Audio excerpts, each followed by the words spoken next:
नमस्कार दोस्तों, स्वागत है आप सभी का आज एक बार फिर से आपके अपने चैनल लर्निंग एम्पायर पर मेरी जानी अनु के साथ। And as you well can see on your screen, आज का हमारा टॉपिक है क्लाइमेट। इसका पार्ट 1 ऑलरेडी मैंने अपने चैनल पे अपलोड कर दिया है। यदि आपने अभी तक नहीं देखा है तो पहले इसका पार्ट 1 देखिए, उसी के बाद आपको पार्ट 2 समझ में आएगा। And we are talking about part 2 without any further delay. Let's start और शुरू करते हैं दोस्तों अर्थ के बारे में बेसिक सी जानकारी से। हम सभी को पता है अर्थ की शेप गोल है और इसको इंग्लिश में हम सर्कल नहीं बोलेंगे, राउंड नहीं बोलेंगे, हम क्या बोलते हैं, स्फेयर बोलते हैं। क्या बोलते हैं, स्फेयर। अब अगर इस स्फेयर को 2 बराबर हिस्सों में बांट दिया जाए तो इसको स्फेयर नहीं हेमी स्फेयर बोला जाएगा। क्या बोला जाएगा, हेमी स्फेयर। नॉर्थ में अगर हेमिस्फेयर है तो इसको नदर्न हेमिस्फेयर बोला जाएगा और साउथ के हेमिस्फेयर को हम बोलते हैं सदर्न हेमिस्फेयर। ठीक है, तो आप सभी को आई होप पता चल गया होगा कि नदर्न हेमिस्फेयर क्या होता है और सदर्न हेमिस्फेयर क्या होता है। अब हम बात करते हैं कि अर्थ को बीच में से कैसे काटा जाए। तो अर्थ को 2 बराबर हिस्सों में बांटने का काम करती है एक बहुत इंपॉर्टेंट लाइन जिसका नाम है इक्वेटर। इस इक्वेटर को 0 डिग्री लैटिट्यूड भी बोला जाता है। अब एक बात ठीक है, आपने बोला कि एक ऐसी लाइन जो अर्थ को 2 बराबर हिस्सों में बांटती है उसको इक्वेटर बोला जाता है, लेकिन लैटिट्यूड क्या है ये। तो दोस्तों लैटिट्यूड और लॉन्गिट्यूड ये 2 इस तरीके की लाइनें हैं जो बिल्कुल इमेजिनरी हैं, रियल नहीं है। ये जो लाइनें हैं ये प्लैनेट अर्थ पे नहीं ड्रॉ की गई है, ये लाइनें ग्लोब के ऊपर ड्रॉ की गई हैं। इन लाइनों को ड्रॉ करने का सिर्फ एक ही मकसद है कि हम अपनी पृथ्वी को और अच्छे से समझ सकें। तो ये लाइनें सिर्फ और सिर्फ इमेजिनरी है। अब इनको याद करने में बच्चों को बड़ी दिक्कत होती है, बच्चे बहुत कंफ्यूज होते हैं, लॉन्गिट्यूड कौन सी होती है, लैटिट्यूड कौन सी होती है। तो दोस्तों जो लंबी खड़ी हुई लाइनें होती हैं उनको लॉन्गिट्यूड बोला जाता है और जो लेटी हुई लाइनें होती हैं उनको लैटिट्यूड बोला जाता है। It is very simple as that. Longitude यानी लॉन्ग खड़ी हुई लाइनें हैं और लैटिट्यूड मतलब लेटी हुई लाइनें। ठीक है, तो अब यही तरीका है लॉन्गिट्यूड और लैटिट्यूड को याद करने का। अब हम बात करते हैं लॉन्गिट्यूड को, हम थोड़ी देर के लिए भूलते हैं, हम लैटिट्यूड की बात करते हैं।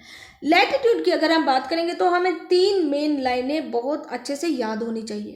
पहली है ये इक्वेटर, इसको 0 डिग्री इक्वेटर भी बोलते हैं।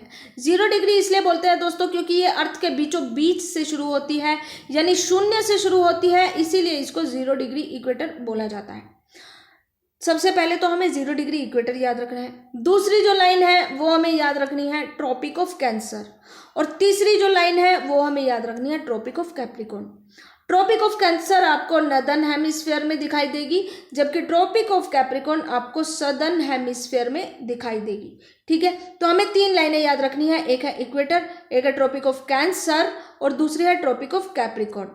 ठीक है, कैंसर को याद रखना जरूरी है, ट्रॉपिक ऑफ कैंसर को याद रखना जरूरी है क्योंकि ये भारत से होकर गुजरती है।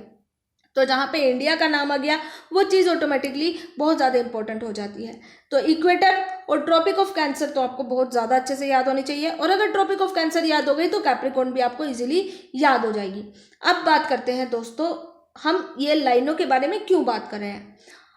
जैसा हमने अभी बात की दोस्तों कि हमारी जो धरती है उसको 2 बराबर भागों में बांटने का जो काम करती है वो है इक्वेटर। इक्वेटर हमारी धरती को 2 बराबर भागों में बांटती है। इक्वेटर जो है अर्थ के क्लाइमेट को बहुत अच्छे से मैनेज करती है। कैसे मैनेज करती है, इक्वेटर और सन मिलके अर्थ के क्लाइमेट का निर्माण करते हैं। कैसे, तो दोस्तों सूरज की जो किरणें हैं वो इक्वेटर पे सीधी पड़ती हैं। इक्वेटर पे कैसी पड़ती हैं, सीधी। तो जिस जगह पे सूरज की किरणें बिल्कुल सीधी पड़ेगी वो जगह गर्म हो जाएगी। तो आपने देखा होगा दोस्तों दोपहर के समय में सूरज की किरणें बिल्कुल सीधी पड़ती हैं, इसलिए दोपहर के समय में बहुत ज़्यादा गर्मी होती है as compare to morning and night. ठीक है, तो दोपहर यानी कि सूरज की किरणें धरती के जिस भाग पे बिल्कुल सीधी पड़ती हैं उस भाग पे बहुत ज़्यादा गर्मी होती है। दूसरी तरफ सूरज की किरणें जहाँ पे सीधी नहीं पड़ती वहाँ पे गर्मी नहीं होती, बल्कि वहाँ का टेम्परेचर ठंडा होता है। फॉर एग्जाम्पल अगर मैं ध्रुवों की बात करूँ यानी पोल्स की बात करूँ तो नॉर्थ पोल और साउथ पोल इन दोनों ही एरिया में सूरज की किरणें बहुत कम पहुँचती हैं। क्यों पहुँचती है बहुत कम, क्योंकि पृथ्वी की शेप ऐसी है। इस वजह से नॉर्थ पोल और साउथ पोल दोनों पे ही आपको क्या देखने को मिलेगी, बर्फ देखने को मिलेगी। ये दोनों ही कॉन्टिनेंट कैसे हैं, ये दोनों ही कॉन्टिनेंट जमे हुए हैं। ठीक है, तो अब हम बात करते हैं दोस्तों इक्वेटर की। इक्वेटर से अगर आप पोल्स की तरफ जाएंगे तो धीरे धीरे करके आपको टेम्परेचर ठंडा मिलने लगेगा, यानी आपको ठंडक महसूस होने लगेगी। चाहे आप नॉर्थ पोल की तरफ जा रहे हैं, चाहे आप साउथ पोल की तरफ जा रहे हैं, इक्वेटर से अगर आप दूर जाएंगे तो आपको ठंडा लगने लगेगा, मौसम में चेंज आने लगेगा। उसी तरीके से पोल से अगर आप इक्वेटर की तरफ आएंगे तो आपको गर्मी का एहसास होने लगेगा। और ये क्यों है दोस्तों? ये सिर्फ इसलिए है क्योंकि सूरज की किरणें इक्वेटर पे बिल्कुल सीधी पड़ती है। एक और चीज दोस्तों, एक चीज और है, मैंने आपको बोला था कि आपको इक्वेटर के साथ साथ दो और लाइनों को याद रखना है, एक है ट्रॉपिक ऑफ कैंसर और दूसरी है ट्रॉपिक ऑफ कैप्रिकॉर्न। इन दोनों को याद रखने का मेन रीजन क्या है? इन दोनों को याद रखने का एक कारण यह है दोस्तों कि इक्वेटर से हमें यह पता है कि इक्वेटर पे सूरज की किरणें ज्यादातर समय सीधी पड़ती है, लेकिन हमारी धरती जो है गोल घूमती रहती है। हमारी धरती अपनी ही घूमती रहती है, अपने अक्षांश पे भी घूमती रहती है। इस वजह से क्या है कि अर्थ का जो अलग अलग एरिया है वो सूरज के बिल्कुल सामने आता रहता है। सूरज तो नहीं घूमता, सूरज तो कांस्टेंट रहता है, सीधा रहता है, लेकिन हमारी अर्थ घूमती है। घूमते घूमते 21 जून को क्या होता है दोस्तों कि सूरज की किरणें जो हैं बिल्कुल ट्रॉपिक ऑफ कैंसर पे सीधी पड़ती है। कब? 21 जून को। 21 जून को सूरज की किरणें ट्रॉपिक ऑफ कैंसर पे बहुत सीधी पड़ती हैं, एकदम सीधी। इस वजह से 21 जून जो है बहुत ज़्यादा गर्म दिन होता है।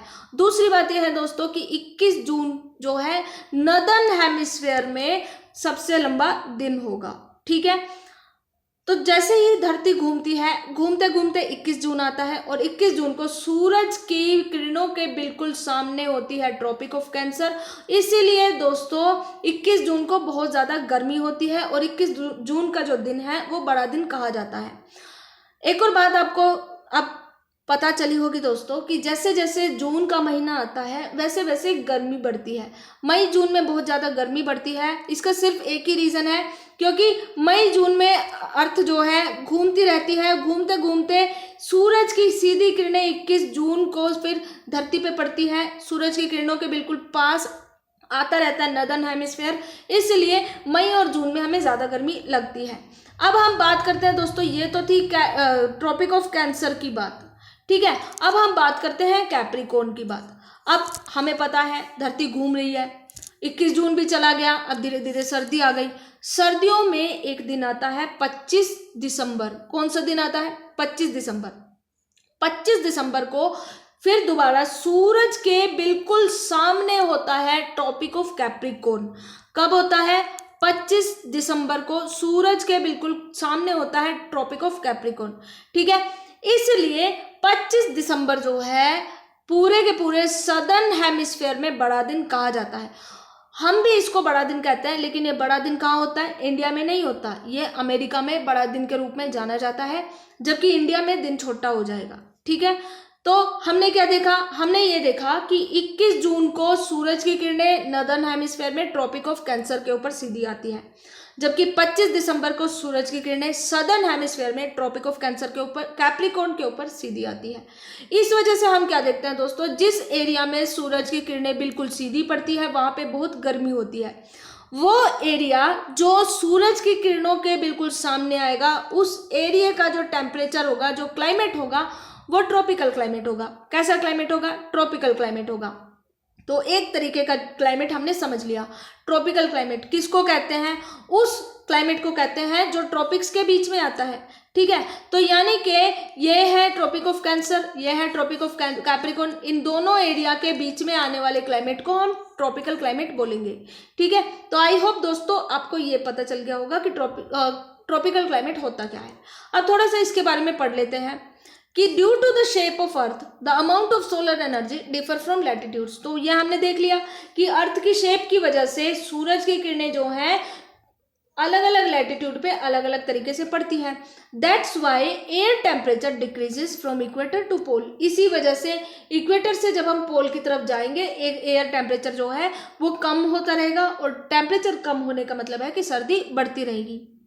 ठीक है, एट हायर एल्टीट्यूड। अभी हमने किसकी बात की? हमने लैटिट्यूड की बात की। दूसरा जो हमारा क्लाइमेट को प्रभावित करने वाला सोर्स है वो है ऑल्टीट्यूड, यानी ऊंचाई, यानी हाइट। आप सभी को पता है दोस्तों कि जम्मू और कश्मीर कहाँ पे है, हिमालय पे है। हिमालय एक पर्वत है, पर्वत हमेशा ऊंचे होते हैं। तो जो शहर पर्वतों पे होगा वो शहर हमेशा ठंडा होगा। अगर गर्मियों के मौसम में भी आप जम्मू कश्मीर में चले जाओ तो वहाँ पे आपको ठंडक का एहसास होगा, जबकि मैदानी एरिया में, क्योंकि यहाँ पे कोई ऊंचाई नहीं है, ये प्लेन एरिया है, तो यहाँ पे हमें गर्मी महसूस होती है। तो हम क्या देखते हैं, समर में अगर राजस्थान का 50 डिग्री टेम्परेचर चला जाता है तो वही जम्मू कश्मीर का टेम्परेचर सिर्फ 22 डिग्री तक ही जाता है। तो इसका ये कारण है दोस्तों कि जितना ज़्यादा कोई एरिया ऊंचा होगा उतना ही ज़्यादा वहाँ पे टेम्परेचर कम होगा। और ये हम सबको पता है कि जैसे जैसे ऊंचाई बढ़ती रहती है वैसे वैसे हमारा जो एटमॉस्फेयर है बहुत ज़्यादा कम डेंस होता जाता है और टेम्परेचर जो है उतना ही ज़्यादा कम होता जाता है। तो हिमालय जो है अगर और भी ज़्यादा ऊंचा होता तो बहुत ज़्यादा वहाँ पे ठंड हो जाती। ठीक है, इसी वजह से रीज़न ये है दोस्तों कि हिल्स जो है समर में भी ठंडी रहती है। तो दो एलिमेंट हमने क्लाइमेट को प्रभावित करने वाले पढ़ लिए हैं, पहला है लैटिट्यूड और दूसरा है ऑल्टीट्यूड। अब हम बात करते हैं प्रेशर और विंड सिस्टम की। प्रेशर और विंड सिस्टम कैसे अफेक्ट करते हैं, अब हम यहाँ पे आते हैं दोस्तों अपनी नेक्स्ट स्लाइड पे। यहाँ पे हम समझेंगे कि प्रेशर और विंड सिस्टम काम कैसे करते हैं। तो ये मान लीजिए दोस्तों, ये है हमारी धरती, ठीक है, ये है हमारा सन। सूरज की किरणें बिल्कुल यहाँ सीधी पड़ रही हैं, बिल्कुल इस एरिया में सूरज की किरणें सीधी पड़ रही है। ये है इक्वेटर, हम किसकी बात कर रहे हैं, इक्वेटर की। सूरज की किरणें इक्वेटर पे बिल्कुल सीधी पड़ेगी। अब क्या होता है, हवा होती है, क्या होता है, हवा होती है। हवा को अब जितना गर्म करेंगे वो गर्म होके ऊपर आसमान में चली जाएगी, यानी एटमॉस्फेयर में चली जाएगी। तो यानी कि जब सूरज की किरणें इक्वेटर पे सीधी पड़ रही हैं तो इक्वेटर की जो हवा है वो क्या करती है, वो आसमान में ऊपर उड़ जाती है, चली जाती है, यानी कि हवा गर्म हो जाती है और गर्म चीज़ हमेशा ऊपर जाती है। अब जब हवा गर्म होकर ऊपर चली गई तो यहाँ पे कोई भी दबाव नहीं रहा। आप सभी को पता है हवाओं का भी अपना अलग बोझ होता है, एक दबाव होता है। जितनी ठंडी हवा होती है उतना ज़्यादा दबाव होता है। तो इस हिसाब से हम क्या देखते हैं दोस्तों कि हवाएं अब गर्म हो गई, हवाएं तो आसमान में चली गई, एटमॉस्फेयर में चली गई, तो अब यहाँ पे दबाव तो रहा नहीं। अब यहाँ पे कैसे दबाव रहा, यहाँ पे कम दबाव वाला क्षेत्र बन गया, यानी लो प्रेशर वाला क्षेत्र बन गया। अब यहाँ पे क्या होगा दोस्तों कि अब फिर से देखते हैं, ये है इक्वेटर और यहाँ पे हमारा आता है पोल्स। क्या आता है, पोल। सूरज की किरणें पोल पे नहीं पहुंच पाती है लेकिन इक्वेटर पे बिल्कुल सीधी पहुंच रही है। इक्वेटर पे जब सूरज की किरणें सीधी पहुंच रही हैं तो इसने क्या किया, हवाओं को इसने गर्म कर दिया। हवाएं जो है गर्म होके ऊपर एटमॉस्फेयर में चली गई। हवाएं जब ऊपर एटमॉस्फेयर में चली गई तो इक्वेटर पे एक लो प्रेशर वाला एरिया बन गया, क्योंकि जितना प्रेशर हवाओं ने देना था अब हवाएं तो एटमॉस्फेयर में चली गई, इसलिए इक्वेटर के ऊपर अब कैसा एरिया बन गया, लो प्रेशर वाला एरिया बन गया। अब यहाँ पे एक वॉइड क्रिएट हो गया, एक खालीपन आ गया। खालीपन क्यों आ गया, क्योंकि यहाँ की जो स्पेस था वो हवाओं के द्वारा भरा जाना था, लेकिन हवाएं तो अब है नहीं यहाँ पे, तो यहाँ पे एक खालीपन आ गया। ये खालीपन कैसे भरा जाएगा। अब बात आती है पोल्स की, किसकी, पोल्स की बात आती है। पोल पे सूरज की किरणें कम पहुंचती है, इस वजह से पोल पे जो है हवाएं हमेशा बनी रहती है, पोल पे हमेशा ठंड रहती है। हवाओं की एक गति होती है, हवाओं की एक दिशा होती है। हवाएं कैसे जाती है, हाई प्रेशर से लो प्रेशर की तरफ हवाएं जो है ट्रेवल करती है। जहाँ पे सूरज की किरणें सीधी नहीं पहुँचती वहाँ पे हमेशा हाई प्रेशर हमें देखने को मिलेगा, लेकिन जहाँ पे सूरज की किरणें सीधी पहुँचती हैं वहाँ पे हमें लो प्रेशर देखने को मिलेगा। अब क्या होता है कि यहाँ पे पोल्स पे हमें हाई प्रेशर दिख रहा है, तो अब तुरंत ही हवाएं क्या करेगी, अपनी दिशा पकड़ेगी। हवाओं को दिशा मिल गई है लो प्रेशर की तरफ। हवाओं को पता चल गया है क्या कि इक्वेटर पे लो प्रेशर जनरेट हो गया है। अब हवाएं क्या करेगी दोस्तों, हवाएं जो है अब लो प्रेशर की तरफ सीधे आना शुरू कर देगी। जब हवाएं लो प्रेशर की तरफ आएगी तो पोल से लेकर इक्वेटर के बीच में कई सारे इसको समुद्र दिखाई देंगे, एक बहुत बड़ी मैसिव सी बॉडी इसको दिखाई देगी। उस हर बॉडी से ये क्या करेगी, मॉइस्चर उठाएगी, मॉइस्चर उठा के यहाँ पे बादल बनाएगी। जब बादल बनेगा तो बारिश होगी और फाइनली हवाएं जो है अपना काम कर देगी। इक्वेटर पे बारिश हो जाएगी और अब फिर से हवाएं ठंडी हो जाएगी और फिर से हवाओं का जो टेम्परेचर है वो कैसा हो जाएगा, कूल हो जाएगा। यानी कि प्रेशर कैसा बन जाएगा, प्रेशर हाई प्रेशर का दोबारा से बन जाएगा। तो हमने क्या देखा दोस्तों, हमने वही देखा कि the pressure and wind system of any area depend on the latitude and altitude of the place, thus it influence the temperature and rainfall pattern. तो लैटिट्यूड जो है हमने देखा 0 डिग्री इक्वेटर, ये है हमारा 0 डिग्री इक्वेटर, और ये है पोल। तो हमने क्या देखा दोस्तों कि सूरज की किरणें अचानक से इक्वेटर पे बिल्कुल सीधी पड़ रही हैं। जब इक्वेटर पे सूरज की किरणें सीधी पड़ रही हैं तो हवाएं जो है हल्की हो गई, हल्की होके ये एटमॉस्फेयर में चली गई। अब यहाँ पे लो प्रेशर एरिया जनरेट हो गया है। लो प्रेशर एरिया में एक वॉइड क्रिएट हो जाता है। उस खालीपन को भरने के लिए हाई प्रेशर से लो प्रेशर की तरफ हवाएं बढ़ने लगेगी, यानी कि पोल्स की तरफ से अब दोनों ही तरफ से हवाएं जो है इधर की तरफ आएगी, इक्वेटर की तरफ। आपको ये याद रखना चाहिए दोस्तों कि नॉर्थ पोल में भी ठंडक है और साउथ पोल में भी ठंडक आपको मिलेगी।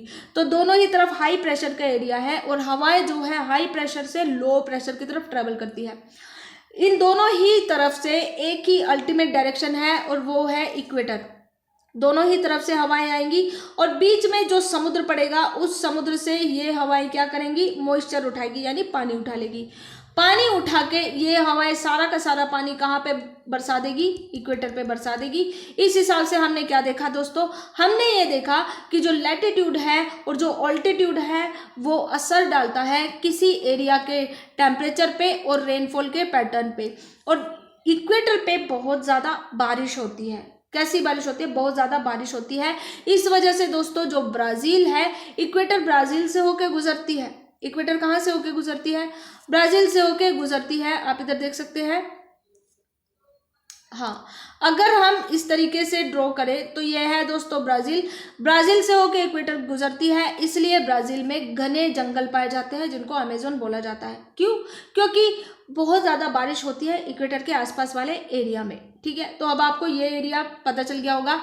3 एलिमेंट हमने अभी डिस्कस कर लिए हैं, लैटिट्यूड, ऑल्टीट्यूड और प्रेशर एंड विंड सिस्टम। ये तीनों ही चीज़ें हमारे एटमॉस्फेयर को अफेक्ट करती है। नेक्स्ट आता है हमारा कि continentally very hot summer and very cold winters. Latitude और लॉन्गिट्यूड पे डिपेंड करता है दोस्तों। लैटिट्यूड पे डिपेंड करता है कि समर आपकी कैसी होगी और विंटर आपकी कैसी होगी। As the distance from the sea increases it influence decrease and the people experience extreme weather conditions. अब क्या बात करते हैं, समुद्र से दूरी। तो नेक्स्ट जो हमारा एलिमेंट है वो है समुद्र से दूरी। अब इसको फिर से हम डिस्कस करते हैं। मान लीजिए दोस्तों कि ये है हमारा साउथ इंडिया। ठीक है, यहाँ पे साउथ में आपको इंडियन ओशन दिखाई देगा, ऊपर की तरफ आपको बे ऑफ बंगाल दिखाई देगा और इधर की तरफ आपको अरेबियन सी दिखाई देगा। ठीक है, अब सूरज की किरणें मान लो हम सी पे सीधी पड़ती है। सूरज की किरणें अगर सी पे ज़्यादा सीधी पड़ेगी तो सी क्या करेगा, सूरज की किरणों को एब्जॉर्ब कर लेगा, प्लस रिफ्लेक्ट करता है। कहाँ क्या करता है, ये रिफ्लेक्ट करता है। यानी कि सूरज की किरणें हमेशा ही समुद्र पे पड़ती है और समुद्र क्या करता है, सूरज की किरणों को रिफ्लेक्ट करता है। कई किरणों को एब्जॉर्ब कर देगा लेकिन बची हुई किरणों को ये रिफ्लेक्ट कर देगा। तो इस तरीके से हम क्या देखते हैं कि कोस्टल एरिया में सूरज की किरणों के कारण हम ज़्यादा एक्सट्रीम टेम्परेचर नहीं देखते, हमें बैलेंस टेम्परेचर देखते हैं। क्यों, क्योंकि सी जो है हमेशा ही अपना काम करता रहता है, उसी हिसाब से करता है। ठीक है, तो जितने एरिया में सी का असर पड़ेगा उतने एरिया का टेम्परेचर बैलेंस रहेगा। लेकिन जहाँ पे सी का असर नहीं पड़ेगा, जैसे जैसे आप समुद्र से दूर जाते जाएंगे वैसे वैसे आपको एक्सट्रीम वेदर कंडीशन देखने को मिलेगी। दिल्ली जो है समुद्र से बहुत ज़्यादा दूर है, इसीलिए दोस्तों नॉर्थ इंडिया में स्पेसिफिकली अगर मैं दिल्ली की बात करूं तो दिल्ली में बहुत ज़्यादा ठंड भी पड़ती है और बहुत ज़्यादा गर्मी भी पड़ती है। उसका रीज़न एक ये भी है क्योंकि दिल्ली एक तो ऑल्टीट्यूड पे है और दूसरा रीज़न ये है दोस्तों कि समुद्र से बहुत ज़्यादा दूरी है दिल्ली की। तो जितनी ज़्यादा डिस्टेंस हम समुद्र से फील करेंगे उतना ही ज़्यादा हम एक्सट्रीम वेदर कंडीशंस फेस करेंगे। जबकि समुद्र के आसपास का जो एरिया है, जैसे आपका तमिलनाडु हो गया, केरला हो गया, कर्नाटका हो गया, वहाँ पे आपको ज़्यादा एक्सट्रीम कंडीशंस जो है देखने को नहीं मिलेंगी। अब बात करते हैं ओशियन करंट की। Along with on shore with effect of the climate of the coastal areas, for example any coastal area with warmer और cold currents flowing past, it will be warmed or cooled if the winds are on shore। तो इसमें क्या है दोस्तों, इसको हम आगे बहुत अच्छे से समझेंगे, बहुत ज़्यादा डीप टॉपिक है ये वाला, तो इसको हम अभी के लिए छोड़ देते हैं। अभी हम इसको सिर्फ ऐसे समझते हैं दोस्तों कि सी से यानी समुद्र से हम जितनी दूर जाते जाएंगे उतना ही ज़्यादा हम एक्सट्रीम वेदर कंडीशंस जो है फेस करते जाएंगे। तो आई होप दोस्तों अभी तक का जितना भी सेशन था आपको अच्छे से समझ में आया होगा। इसी के अनुसार हम आगे इसको डिस्कस करते हैं। लैटिट्यूड हम पढ़ चुके हैं, ऑल्टीट्यूड हम पढ़ चुके हैं, तो इन्हीं के बारे में अब हम डिस्कस करते हैं। तो लैटिट्यूड जो है, tropic of cancer passes through the middle of the country from Rann of Kutch to Mizoram. इसकी लोकेशन देखते हैं दोस्तों। अब हम बात करते हैं ट्रॉपिक ऑफ कैंसर की, तो ये इंडिया से होकर गुजरती है, आप इधर इस मैप में देख सकते हैं। तो ये जो ट्रॉपिक ऑफ कैंसर है इसको आप देख सकते हैं, ये है ट्रॉपिक ऑफ कैंसर और इसकी लोकेशन क्या है, ये है मिजोरम। मिजोरम से निकल के ये गुजरात के रन ऑफ कच्छ तक ये इंडिया को क्रॉस करती है। और हमने आपको क्या बताया कि 21 जून एक ऐसा दिन होता है जब सूरज की किरणें इस रेखा पे सीधी पड़ेगी, यानी कि इंडिया में एक्सट्रीम हमें गर्मी फेस करने को मिलेगी और अभी मिल भी रही है। तो ये जो ट्रॉपिक ऑफ कैंसर है ये अपना काम इस तरीके से करता है, हम देख चुके हैं। तो मिजोरम से लेके रन ऑफ कच्छ तक जो ट्रॉपिक ऑफ कैंसर है ये इंडिया में फैला हुआ है और ये जो है पूरे के पूरे इंडिया में अपना क्लाइमेट पे असर दिखाता है। जो इंडिया का एरिया है अगर वो ट्रॉपिक के नॉर्थ में है, यानी कि ये ट्रॉपिक ऑफ कैंसर है, इसके साउथ में जो एरिया पड़ता है वहां पे आपको ट्रॉपिकल एरिया दिखाई देगा, जबकि इसके नॉर्थ में जो एरिया दिखेगा वहां पे आपको सब ट्रॉपिकल एरिया दिखाई देगा। अगेन यहाँ पे आप देखिए, तो ये है tropic of cancer. Tropic of cancer के साउथ में आपको ट्रॉपिकल क्लाइमेट दिखाई देगा, यानी गर्म क्लाइमेट आपको दिखाई देगा, जबकि अगर आप नॉर्थ में जाते हैं तो आपको वहां पे ठंडा क्लाइमेट दिखाई देगा। इसका रीज़न क्या है? इसका रीज़न यह है दोस्तों कि साउथ में आपको इतनी ऊंची पहाड़ियां नहीं मिलेगी जितने ऊंचे पर्वत आपको नॉर्थ में मिलेंगे। तो इसी वजह से दोस्तों एक तो ऑल्टीट्यूड काम कर गया, दूसरा क्या है, समुद्र से दूरी। मैंने आपको बताया था कि समुद्र के पास वाले एरिया में जितना ज़्यादा बैलेंस टेम्परेचर रहता है, समुद्र से दूर वाले एरिया में उतना ही ज़्यादा एक्सट्रीम टेम्परेचर रहता है। तो ये जो ट्रॉपिक ऑफ कैंसर है इसके साउथ में अगर आप देखेंगे तो पूरा का पूरा जो एरिया है वो समुद्र से ढका हुआ है, जबकि नॉर्थ में आप देखोगे तो समुद्र है ही नहीं। तो यहाँ पे दो फैक्टर काम कर रहे हैं, एक तो ऑल्टीट्यूड यानी ऊंचाई, हिमालय पर्वत अपना काम कर रहा है नॉर्थ में, और दूसरा ये है कि यहाँ पे समुद्र नहीं है, इसलिए नॉर्थ में हमें बहुत ज़्यादा ठंड देखने को मिलती है, जबकि साउथ में हमें कम ठंड देखने को मिलती है। इसलिए ट्रॉपिक ऑफ कैंसर के साउथ में जो टेम्परेचर होगा, जो क्लाइमेट होगा वो ट्रॉपिकल क्लाइमेट है, जबकि नॉर्थ में जो क्लाइमेट है वो सब ट्रॉपिकल क्लाइमेट होता है। ठीक है, अब ऑल्टीट्यूड की मैंने बात की तो ऑल्टीट्यूड भी वही है कि average height of Himalaya mountains is about 6000 meter, तो बहुत ऊंचे माउंटेन है। The Himalayans prevent the cold winds from central Asia from the subcontinent. It is because of these mountains that this subcontinent experience comparatively milder winters as compare to central Asia.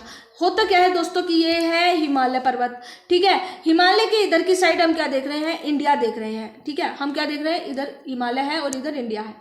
यहाँ पे है Asia, ठीक है, central Asia. Central Asia में क्या होता है दोस्तों, गर्मी भी बहुत पड़ती है, सर्दी भी बहुत पड़ती है। तो जब ठंडी हवाएं बहती है तो हिमालय से टकराती है, हिमालय से टकरा के ये वापस की तरफ मुड़ जाती है, लेकिन इंडिया में नहीं आ पाती है। इस वजह से हम क्या देखते हैं कि इंडिया के टेम्परेचर को बैलेंस करने में हिमालय भी अपना एक मेजर रोल अदा करता है, यानी कि ऑल्टीट्यूड यानी ऊंचाई अपना एक बहुत बड़ा रोल अदा करती है। इस वजह से हम क्या देखते हैं दोस्तों कि सेंट्रल एशिया में जितनी ज़्यादा कड़ाके की ठंड पड़ती है, अगर उसका कंपेयर इंडिया से किया जाए तो इंडिया में बहुत बढ़िया टेम्परेचर हमें देखने को मिलता है। तो हमने क्या देखा दोस्तों, ट्रॉपिक ऑफ कैंसर के साउथ में अगर साउथ का एरिया है वो अलग क्लाइमेट फेस करता है और नॉर्थ का एरिया है वो अलग क्लाइमेट फेस करता है। दूसरी बात ऑल्टीट्यूड, हिमालय बहुत ऊंचे हैं, 6000 मीटर की इनकी ऊंचाई है। इस वजह से यहाँ से यानी सेंट्रल एशिया से जो ठंडी हवाएं आती है, हिमालय उन हवाओं को इंडिया में एंटर करने नहीं देता है, जिस वजह से इंडिया का जो क्लाइमेट है बहुत ज़्यादा बैलेंस्ड हमें देखने को मिलता है। नेक्स्ट अगर हम बात करें प्रेशर एंड विंड्स की, तो इसके बारे में हम दोस्तों बहुत ही डिटेल में नहीं जाएंगे, हम सिर्फ नॉर्थ ईस्टर्ली विंड्स की बात करते हैं। तो प्रेशर विंड्स में अगर मैं वेदर कंडीशंस की बात करूँ तो ये 3 मेजर कंडीशन से ये अफेक्ट होता है। पहला है प्रेशर एंड सरफेस विंड्स, दूसरा है अपर एयर सर्कुलेशन और तीसरा है western cyclonic disturbance and tropical cyclones. तो प्रेशर तो आपने पता चल गया, जितना ज़्यादा हाई प्रेशर होगा या लो प्रेशर होगा उतना ज़्यादा अलग तरीके का क्लाइमेट हमें देखने को मिलेगा। एयर सर्कुलेशन की बात करेंगे, वेस्टर्न साइक्लोनिक डिस्टर्बेंस की बात करेंगे। तो अगर हम देखें दोस्तों तो north easterly winds originate from the northern hemisphere and blow southwards. तो नदर्न हेमिस्फीयर से नॉर्थ ईस्टर्ली विंड्स जो है इस तरीके से आती है, ठीक है, और ये नीचे सी है तो सी पे ये जाएगी और साउथवर्ड डायरेक्शन में ये बहती है। जैसे ये अपने साथ बहती है दोस्तों तो आप ये लोकेशन देख रहे होंगे कि यहाँ पे कहीं भी इनको सी नहीं मिल रहा है, यानी समुद्र नहीं मिल रहा है। तो जब इनको समुद्र नहीं मिलेगा तो कैसे एरिया मिलेगा, इनको मिलेगी ज़मीन। तो ज़मीन से ये मॉइस्चर नहीं उठा सकती, तो ये क्या करती है, बहुत कम इन नॉर्थ ईस्टर्ली विंड्स में मॉइस्चर होता है और ये मॉइस्चर लाके इंडिया पे बरसा देती है। तो जितना कम इनमें मॉइस्चर होगा उतनी ही कम ये बारिश करेगी, ठीक है, और बारिश करते हुए बह जाती है ये कहाँ, बे ऑफ बंगाल की तरफ या इंडियन ओशियन की तरफ। फाइनली हम क्या देखते हैं कि ये जो नॉर्थ ईस्टर्ली विंड है क्योंकि ज़मीन से आ रही है तो इनमें ज़्यादा प्रेशर नहीं होता है, ज़्यादा मॉइस्चर नहीं होता है। तो जब ज़्यादा मॉइस्चर नहीं होगा तो इस हिसाब से इनको इंडिया पे ज़्यादा बारिश भी नहीं करनी पड़ेगी।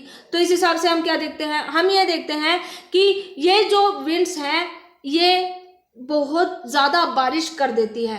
कहाँ पे, तमिलनाडु के कोरोमंडल कोस्ट पे। कहाँ पे, तमिलनाडु के कोरोमंडल कोस्ट पे। अब हम क्या देखते हैं दोस्तों कि एक तरफ तो आप ये कह रहे हैं कि ये जो नॉर्थ ईस्टर्ली विंड है इनको मॉइस्चर नहीं मिला है। अब जब इनको मॉइस्चर नहीं मिलेगा तो ये ज़्यादा पानी लाएगी कहाँ से, और ये इतना पानी लेके कैसे आ गई कि इसने तमिलनाडु में इतनी ज़्यादा बाढ़ करवा दी। इसका रीज़न ये है दोस्तों, हाँ, इसका रीज़न ये है कि pressure and wind conditions over India are unique. Unique क्यों है इंडिया के ऊपर प्रेशर और विंड कंडीशन की? ड्यूरिंग विंटर यहाँ पे हाई प्रेशर एरिया बन जाता है और ड्यूरिंग समर एक लो प्रेशर एरिया देखने को हमें मिलता है। फॉर एग्जाम्पल ये है हमारा नदर्न इंडिया, मान लीजिए, ठीक है, my drawing is not as much good. तो ये है नदर्न इंडिया, ठीक है। सर्दियों में क्या होता है, यहाँ पे बहुत ज़्यादा एक्सट्रीम ठंड पड़ती है। ठंड इसलिए पड़ती है क्योंकि यहाँ पे हाई प्रेशर का एरिया डेवलप हो जाता है, जबकि ये जो प्लेन है यहाँ भी हाई प्रेशर का हमें एरिया देखने को मिलेगा। जबकि गर्मियों की अगर हम बात करें तो प्लेन्स में हमें लो प्रेशर का एरिया देखने को मिलेगा। तो इंडिया में जो है कंडीशंस हमें बहुत ज़्यादा यूनिक देखने को मिलती है। इसको हम मैप से समझेंगे। यहाँ देखिए दोस्तों, तो आप सभी को पता होगा कि मैंने आप सभी को लास्ट वाले सेशन अगर आपने हमारा देखा होगा तो मैंने आपको बताया था कि मानसून की पवनें जब इस तरीके से आती है, इंडिया में एंटर करती है, तो वो ऊपर नॉर्थ की साइड जाती है। नॉर्थ में इसको हिमालय पर्वत दिखाई देता है। हिमालय पर्वत से टकरा के ये जो पवनें हैं ये वापस इंडिया में मुड़ जाती हैं। इस वजह से हम क्या देखते हैं कि रिवर्सल ऑफ विंड हो गया। इस वजह से दोस्तों हम दो चीज़ों को महसूस करते हैं। पहली तो ये है कि ये जो हवाएं हैं जून में चलना शुरू करती है, क्योंकि जून में गर्मी होती है, तो ये गर्मी मतलब हाँ अपने साथ ढेर सारा मॉइस्चर लेके आती हैं और धीरे धीरे करके हिमालय की तलहटी से टकराती है, और जिस वजह से हिमालय से टकराने के बाद वहाँ की ठंडी हवाओं को ये अपने साथ ले लेती है और फाइनली पूरे इंडिया में ये ठंड कर देती है। एक चीज़ तो हमने ये देखी। दूसरी हमने ये देखी कि यहाँ से क्या हो रहा है, रिवर्सल ऑफ विंड हो रहा है। क्या हो रहा है, रिवर्सल ऑफ विंड हो रहा है, यानी हवाएं की दिशा में अपने आप ही चेंज हो रहा है। और वो चेंज किस वजह से हो रहा है, हिमालय की वजह से हो रहा है। तो जब दोस्तों हवाएं अपनी दिशा को बदल लेती है यानी रिवर्स कर देती है, तो समर से विंटर में ये स्विच कर देती है।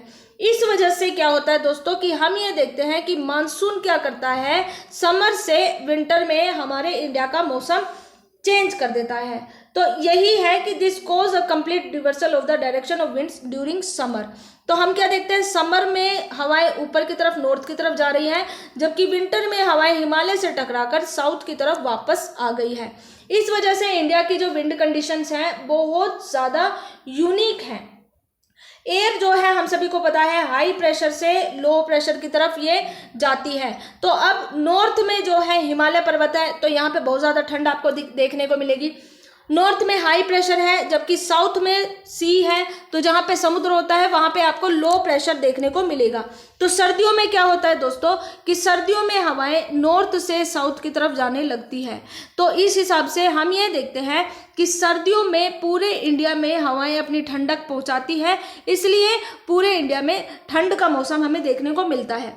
जबकि अगर हम गर्मियों की बात करें तो उल्टा हो जाता है। उल्टा क्यों होता है? क्योंकि मैदानी एरिया में लो प्रेशर डेवलप हो जाता है, जमीन जो है बहुत ज़्यादा गर्म हो जाती है। अब जब ज़मीन गर्म हो जाती है, इस वजह से हवाएं जो है समुद्र से हाई प्रेशर लेके अब लो प्रेशर की तरफ ट्रेवल करती है। इस वजह से पूरे इंडिया में मॉनसून आता है और इसको बोलते हैं south west monsoon wind, and these winds blow over the warm ocean. अब इसका नाम भी आप देख लीजिए, साउथ वेस्ट क्यों बोला जाता है? क्योंकि ये साउथ के वेस्ट एरिया से आती है, तो इसलिए जिस डायरेक्शन से ये हवाएं आती है उसी डायरेक्शन के हिसाब से इन हवाओं का नाम रख दिया जाता है। इनको ये हवाएं अपने साथ बहुत सारा मॉइस्चर लेके आती है, बहुत ज़्यादा रेनफॉल कराती है, और इसलिए हमारे इंडिया को मॉनसूनी जलवायु वाला देश भी कहा जाता है। तो आई होप दोस्तों आज का सेशन आपको पसंद आया होगा, कुछ सीखने को मिला ही होगा। अगर हाँ तो do like share and subscribe our channel and press the bell icon for more updates.